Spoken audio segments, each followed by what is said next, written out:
Hi friends, welcome back. We are working our way through the 7 sayings of Jesus on the cross. I have a question for you today. How do you know when something is finished?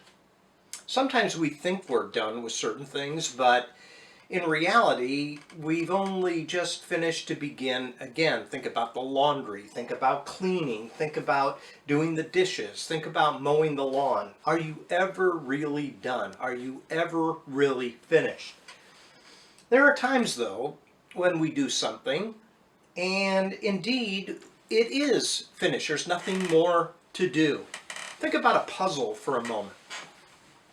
It's full of pieces. I've been putting together a little puzzle here, and there's not too many pieces to it, but as we begin to work it here, we begin to see where it fits, and as we do so, one of the things that we find is that each piece finds its place, and as it finds its place, it gets closer and closer to being done.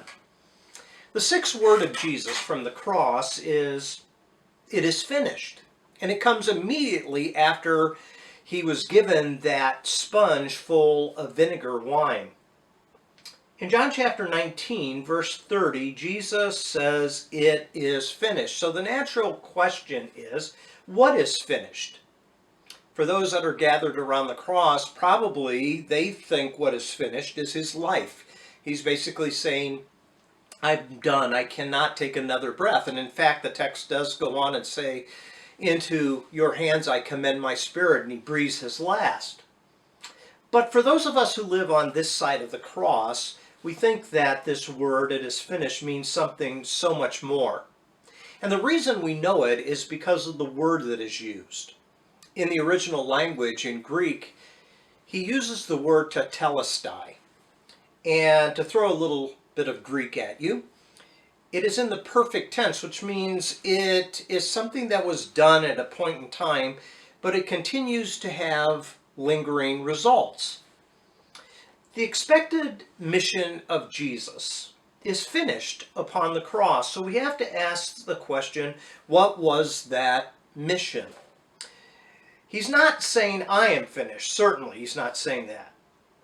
But it is sort of like finishing a puzzle. It is finding what he came to do in this life and figuring out how it fits together with what he's trying to do in the world. And as we do so, one of the things that we find is the more the picture comes together, the easier it is to see. So let's retract for a moment back to John chapter 12, because "it is finished" is the only time we hear of this statement from the cross in the Gospels. It's only in John's Gospel. So in John chapter 12, we are told in verse 12 about his entry into Jerusalem on Palm Sunday, and then it tells us that there's a group of Greeks that come and seek him out. In verse 20 it says, "Now there were some Greeks among those who went up to worship at the feast. They came to Philip, who was from Bethsaida in Galilee, with a request. 'Sir,' they said, 'we would like to see Jesus.' Philip went to tell Andrew, and Andrew and Philip in turn told Jesus. And Jesus replied," now this is very important to understand, "the hour has come for the Son of Man to be glorified." He was waiting for this hour. It's a theme in the Gospel of John. His hour's coming, his hour's coming, his hour's coming, and it's finally here.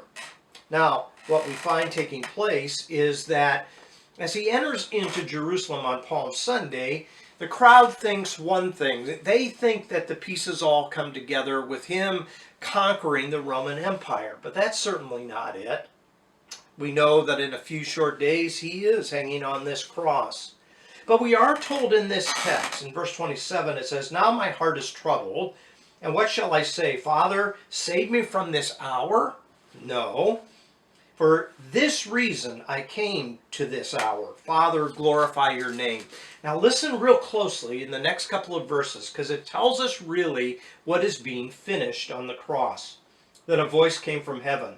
'I have glorified it, and will glorify it again.' The crowd that was there and heard it said, it had thundered. Others said an angel had spoken to him. Jesus said, "The voice was for your benefit, not mine. Now is the time for judgment on the world. Now the prince of this world will be driven out. But I, when I am lifted up from the earth, will draw all men to myself." He said this to show the kind of death he was going to die.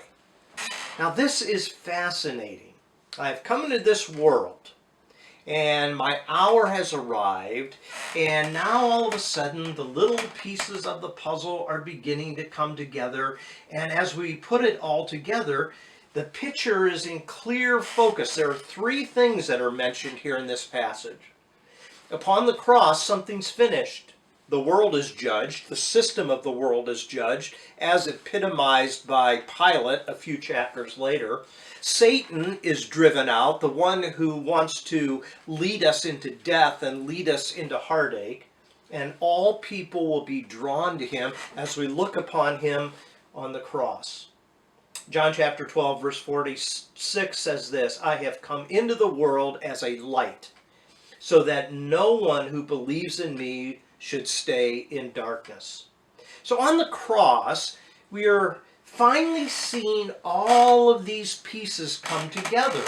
And the pieces, as they come together here, are pieces that give us a complete picture of what God is like, number one, and what God wants to do. God wants to judge the system of the world. He wants to drive out Satan, and he wants to draw all men unto himself. And so we keep taking these pieces and we keep putting them together. And as we keep putting them together, all of a sudden on the cross, we need not wonder anymore. It is the freedom from the one who wants to destroy our life. Satan is defeated. And there is a different way than a system arranged around power and enforced by violence that is destroyed. The battle for our better angels is to join Jesus on the cross and become a picture of the way of love. Well, what is this picture that I've been putting together?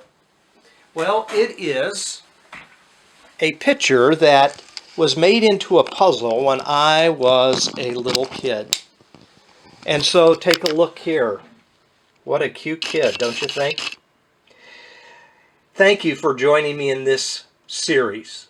And thank you that you and I have the opportunity to be a part of the picture that Jesus had given on the cross. And he says, "It is finished. We need not worry about it anymore." God bless you.